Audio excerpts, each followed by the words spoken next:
चहा झाला काय मालकीन? आलाच मास मार्या. त्याला एक लगेच खायचं आणि प्यायचंच पडतं फक्त. घे आज त्यांना अजून एक लागल. नाही मला नको आणू, तुम्हीच प्या. हा मी आता पेले मोगत.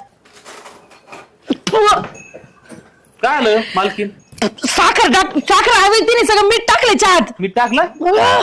होऊ शकत नाही. मी पिऊन बघतो. खरं चुकून झालं असं तिच्याकडून. चुकून हा बायको चुकून. नाही, नाही, बायको तुला साधा चहा करता येत नाही का ग? चुकून झालं असं, चुकून झालं असं. नाही येत मला चहा करता. दुसरा नटनच बघा. हा मालकीनेच्या वर नोकरीनेच साड्यांचे चांगल्या घाली ती. नका तिला काय बोलू, मी आहे ना. कामावरून काढी ना बायकोची बाजू जास्त घेतली तर. दुसरा करून आण ना चहा. काय बाई सगळा चहा प्यायचा मुडच घालावला, सत्यानाश केला सगळा माझा. चुकून झाला, दुसरा बोलून आणीन ती. बायकोची बाजू नको घेऊ हा. साधा चहा नाहीत का बनवता?